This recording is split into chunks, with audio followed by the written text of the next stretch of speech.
नमस्कार। आर के त्यागी, गाजियाबाद एनसीआर दिल्ली। ओम सच्ची जनवानी चैनल पर आपका स्वागत है। चैनल को सब्सक्राइब करें प्लीज़। वीडियो को शेयर, लाइक, कमेंट करें। शेयर करने से सभी रिटायरी साथियों तक जाएगी और चैनल को सब्सक्राइब करने से हमारी मदद होगी, आपका 1 सेकंड खर्च होगा। आइए शुरू करते हैं। हमने आपको पता ही है कि कम्यूटेशन रिकवरी के ऊपर एक तो केस चल रहे हैं कई सारे, और वो जो है इलाहाबाद हाई कोर्ट के, पंजाब हाई कोर्ट से तो वहाँ जजमेंट आ गया था कि कमेटी फॉर्म कर दो। कुछ और कोर्ट्स, हाई कोर्ट्स में भी चल रहे हैं। तो 16/12 में यानी कि सोमवार को इलाहाबाद हाई कोर्ट में जितने भी केस हैं सबको बेंच में उनकी फाइनल सुनवाई होगी और उसमें डिसीजन लिया जाएगा उसके ऊपर। तो एक तो ये है, और एक ये भी मैं बता दूं, केरल हाई कोर्ट में पेंशन अपडेशन के ऊपर भी कुछ काउंटर एफिडेविट्स वगैरह दाखिल हुए हैं। और एक ये भी कि जो तेलंगाना हाई कोर्ट ने डिसीजन दिया था कम्यूटेशन रिकवरी के ऊपर, वो उसकी जो लोगों ने लीगल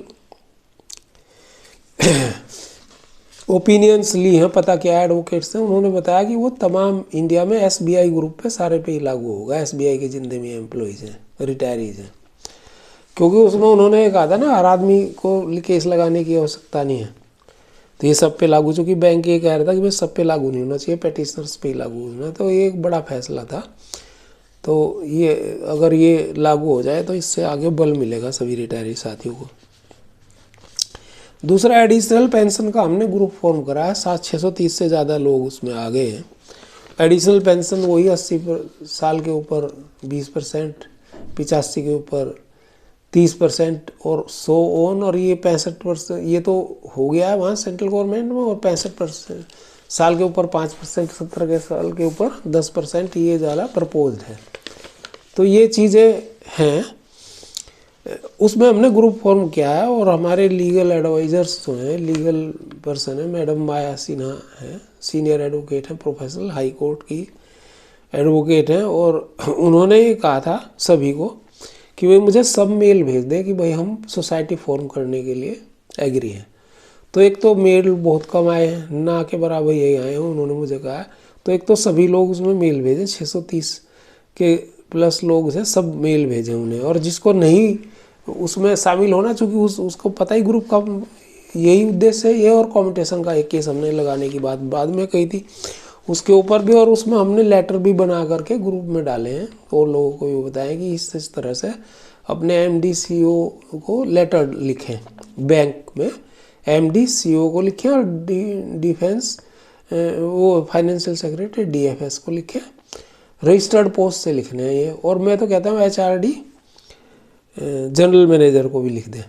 मैंने उसमें एक फॉर्मेट का बना के डाला हुआ है, उस आधार पे लिख दें। उसमें 2-4 लाइन ऊपर नीचे करनी है तो उस आधार पे भी लिख सकते हैं, अपने नाम पते चेंज करके। और वो ये सोसाइटी के लिए फॉर्मेशन के लिए अपनी कंसेंट दें, ये दें, लीगल एक्सपेंसेस बियर करने के, और अपने पर्टिकुलर्स। मैडम माया सिन्हा का वो मैंने मेल आप सबको ग्रुप्स में डाल रखा है, वो करें।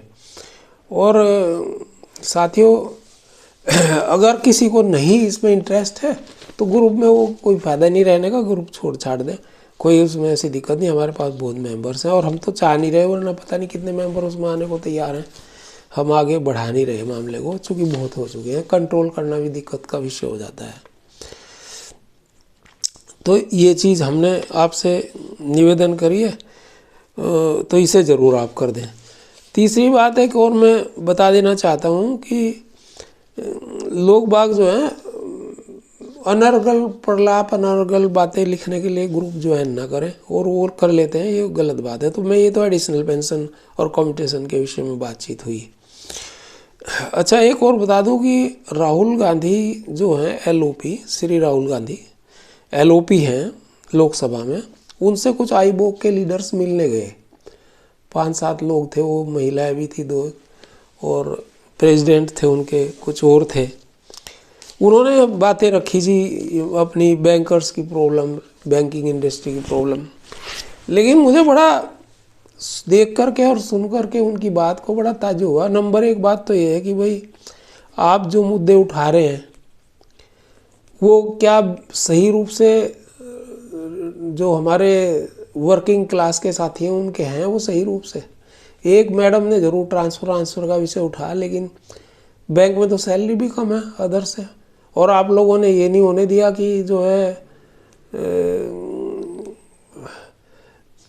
पे कमीशन होता, पे कमीशन लागू नहीं होने दिया। 2014 में गवर्नमेंट की इच्छा थी कि पे कमीशन लागू किया जाए, लेकिन सारी यूनियन चाहे AIB है, सबसे पहले तो AIB ने उसमें वो करा, खींच मारा, फिर AIBOA और आईबोक और ये NCB और ये बनलिस जी और वेंकटचलम जी और सौम्या दत्ता वगैरह जो ये भी हैं, सारों ने इसमें वो करा, सारी यूनियंस ने कि हमें मिलना चाहिए। अरे भाई तुमसे बहुत कम, केंद्र सरकार में और स्टेट गवर्नमेंट में भी तुमसे बहुत ज़्यादा सैलरी है, तुम्हारी बहुत कम है और कोई बेनिफिट भी नहीं है उस तरह से, और ग्रेजुएटी के नुकसान और ये तमाम दिक्कतें हैं, और तुमने उसको होने नहीं दिया। और अब तुम जो वहाँ पे मुद्दे ले गए टटपूंजिया मुद्दे हैं, उनके कोई महत्व नहीं है। ट्रांसफ़र का छोटा मोटा एक मान सकते हैं, वो भी कोई इतना इशू नहीं है कि आउटसोर्सिंग का है एक, और दो चार ऐसे ही हो। मेरी तो समझ में भी नहीं आए वो क्या कहना चाह रहे हैं, और मुझे तो वो वार्ता भी प्रायोजित लग रही है, प्रायोजित वार्ता लग रही है वो। भाई उन्होंने कहा होगा कांग्रेस के लोगों ने कि भाई जो उनके मिलने वाले हैं कि आ जाइए आप लोग, और उसमें जनरल सेक्रेटरी भी नहीं है। मैंने पूछा था तो पता लगा जनरल सेक्रेटरी ने मना कर दिया था जाने को, तो उसमें प्रेसिडेंट गए थे और कुछ लोग गए थे। तो ये प्रायोजित वार्ता थी और कांग्रेस ने अपनी मर्जी के लिए उसको उन्हें बुलाया था, और वो मतलब एक तरह से पपेट टाइप से वो वहाँ पहुँच गए। तो ये मेरा अपना ओपिनियन ये है कि ये इस तरह के जो काम है ये गलत है, ये नुकसान पहुँचाते हैं सर्विस बैंकर्स को, हितों को। और रिटायरी के इशू तो आपने उठाई ही नहीं कोई भी, क्यों? रिटायरी आपके एजेंडे में है नहीं, रिटायरी का कोई इशू आपने उसमें नहीं कहा। अरे दिखाने के लिए डेकोरेटिव तरीके से, जो तुम्हारा डेकोरेटिव सिस्टम है उसके हिसाब से ही कर लेते तुम, उसमें डेकोरेशन में हो जाता, चूँकि उसे तो बाद में जब ज़रूरत होती है तुम अलग हटा देते हो। एक बार मिस्टर वेंकटचलम ने कहा था कि ये जो है हम साइन तब करेंगे जब पेंशन रिवीजन हो जाएगा और रिटायरीज इशूज़ वो हो जाएंगे, नहीं हुए। फिर सौम्या दत्ता जो है आईबोक के जनरल सेक्रेटरी ने भी यही कहा था, एक सेटलमेंट पे नहीं हुए। एक बार मिस्टर बंदलिस जो है, संजीव बंदलिस, अब तो नया कन्वीनर आ रहा है और वो हट भी रहे हैं वहाँ से क्योंकि रिटायर हो गए, उन्होंने भी ऐसे ही कहा था, लेकिन वो भी नहीं हुआ। तो ये झूठ का काम भी नहीं तुमने उसमें करा, तो ये प्रायोजित वार्ता थी। और इसमें जो है ये डॉक्टर श्री मनमोहन दास है, वर्किंग प्रेसिडेंट है NOVW को, उन्होंने बहुत लंबा चौड़ा लेख लिखा। उस लेख को मैं अलग से उस पर वीडियो बनाऊंगा और आपको बताऊंगा क्या उन्होंने लिखा और बताया है। लेकिन उन्होंने भी क्या करा, उन्होंने पॉलिटिकल एजेंडा जो BJP RSS का है उसको कैरी ऑन करा, बताया कि उस गवर्नमेंट में ये हुआ, उस गवर्नमेंट में ये हुआ, मुद्रा लोन, फलाना लोन, आर्थिक ताकत, इकोनॉमी और तमाम तरह का उसमें लंबा चौड़ा कई पन्नों का वो लेख लिख दिया। भैया तुम जो क्या वो वर्किंग क्लास जो तुम्हारे बैंकर्स हैं उनसे संबंधित है, कोई भी उसमें इशू नहीं है। मतलब RSS के, मैं तो RSS समर्थक हूँ, RSS का बहुत बड़ा, और RSS को सपोर्ट करता हूँ। और मैं खैर मेरी तो कोई हैसियत और औकात नहीं है, RSS के तो इतने बड़े बड़े सपोर्टर हैं, लेकिन हम भी उनमें एक हैं। पर लेकिन ये भी बात हम जरूर कहें कि रिटायरीज के मुद्दे तो ना BJP सरकार ने उठाए और ना इसने उठाए RSS ने। हमने तो BMS से में लगातार हम गिरीश आर्य जी को बात करते रहते हैं, और तमाम ये जितने NOVW नोवो के हैं चाहे प्रभारी हो चाहे सेक्रेटरी वगैरह हो, सबसे करते रहते हैं, लेकिन आज तक हमारा कोई मुद्दा वहाँ वो फाइनेंस मिनिस्टर को प्रॉपर तरीके से रख भी नहीं पाए, घुमा फिरा के। स्पेशल लोन्स तो उन्होंने एजेंडे से ही हटा दिया अपना। तो ये ऐसे जो है मैं निवेदन करता हूँ NOVW नोवो और BMS के लोगों से, सेक्रेटरी प्रेसिडेंट से, कि ना ये इस तरह के वो करें। अगर तुम राहुल गांधी की आलोचना कर रहे हैं और कांग्रेस की आलोचना कर रहे हैं तो करो अपने हिसाब से, लेकिन तुम इसको जो है ट्रेड यूनियन को लेके क्यों कर रहे हो भाई? ट्रेड यूनियन तो ट्रेड यूनियन के तो उनके हितों के लिए, वो बैंकर्स के हितों के लिए हो या रिटायरीज का तो तुम भी कुछ नहीं देखते। तो ये मेरा आग्रह था, ये मुझे लगा कि आपको बताना चाहिए, तो मैंने आपको बताया ये चीज़। और बाकी सिंगला जी वाला, अच्छा हाँ, वो कल उसमें भी सुनवाई थी आ गई थी वो ग्रेजुएटी के केस में, ग्रेजुएटी कैलकुलेशन 867/19 वाले में, लेकिन वो छुट्टी रहे जज तो वो हुई नहीं सुनवाई, वो फिर अब आगे बढ़ गई है डेट। तो ये हो रहा है। और भी कई डेट है इसी तरह से। सिंगला वाले केस में कोई डेट ही नहीं मिली आज तक।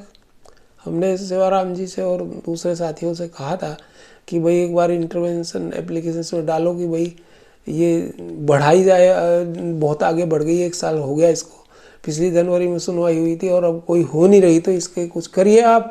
लेकिन पता नहीं क्यों नहीं कर रहे वो भी। तो ये चीज़ है। और हमारा TP 1394 है, वो लिस्टिंग का आता 13/12 का कल, लेकिन वो लिस्ट हुआ ही नहीं उसमें। वो अब देखो कब होता है, 19 में या कौन सी डेट में वो आता, हमने सर्कुलेट तो करा था। वो कब होगा, कब उसकी डेट आएगी, वो भी पेंडिंग पड़ा हुआ है। और बाकी हमारे 11 मार्च में है और ये 10 मार्च में शायद चला गया ये वाला एक केस। तो मतलब कितने नवंबर से और 4-4, 5-5 महीने की डेट अभी भी पड़ रही है। जिनको केसेस को 19 में 18 और 19 में लगे थे वो अभी ऐसे ही चल रहे हैं। तो ये एक तरह का दुर्भाग्य है। लेकिन अच्छा, मेरे ग्रुप में कुछ एक मिस्टर जगमोहन है, वो लगातार लिखते रहते हैं जुडिशरी पे कमेंट, इस पर कुछ नहीं होना, ये नहीं होना और कुछ नहीं होना, फलाना नहीं होना। अरे भाई तुम नेगेटिविटी क्यों फैला रहे हो? तुम मान लो कि हमारी तो बहुत एज होगी, 80 के करीब है। अरे भाई 80 के करीब है, मान लो तुम्हारे साथ कोई दुर्घटना हो जाती है, अभी तो 90 तक भी जी रहे हैं लोग, 100 तक भी जी रहे हैं। तो अभी इतनी नेगेटिविटी क्यों फैला रहे हो? और अगर कुछ होना भी है, पता लगा कि तुम्हें कल कोई कुछ हो जाए या हमें कल को कुछ भी हो जाए, तो इतना रोने चिल्लाने से कुछ नहीं कि भाई ये जुडिशरी कुछ ना कुछ काम तो और नहीं तुम्हें करना तो घर बैठे हमें क्यों कहते हो? एक साथी ने मुझे लिखा त्यागी जी आपने बड़ी मेहनत करी और आप लगातार निरंतर करते रहो, पर होना खुदा कुछ नहीं है, तो आप जो है बस अब छोड़ दो एफर्ट्स। भाई मैं कैसे छोड़ दूं, आप छोड़ सकते हो। तो ये जो नेगेटिविटी की बातें मत करें लोग बाग, ये भी मेरा निवेदन है आप लोगों से। धन्यवाद साथियों। भारत माता की जय, वंदे मातरम। मैं तो रात दिन काम करता रहता हूँ और आपको मैसेज बताता रहता हूँ, लेटर्स भी लिखता रहता हूँ। अभी 2-3 लेटर फिर मैंने लिखे हैं, वो मैं आपको अकॉर्डिंगली बताऊंगा। और जर्नलिस्ट से भी हमारा मिलने का प्रोग्राम है, अगर हो पाया उसके लिए भी हमने लेटर लिखे हैं।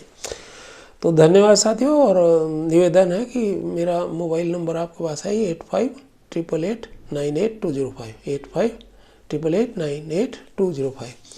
और आप मेरे से कोई सहयोग लेना हो कॉल कर सकते हैं, और सहयोग आर्थिक भी आप मुझे कर सकते हैं। अगर आपकी इच्छा हो तो आर्थिक सहयोग करें, आवश्यकता पड़ती है, समर्थन और सपोर्ट मिलती है, प्रेरणा मिलती है। Thanks sir. वंदे मातरम।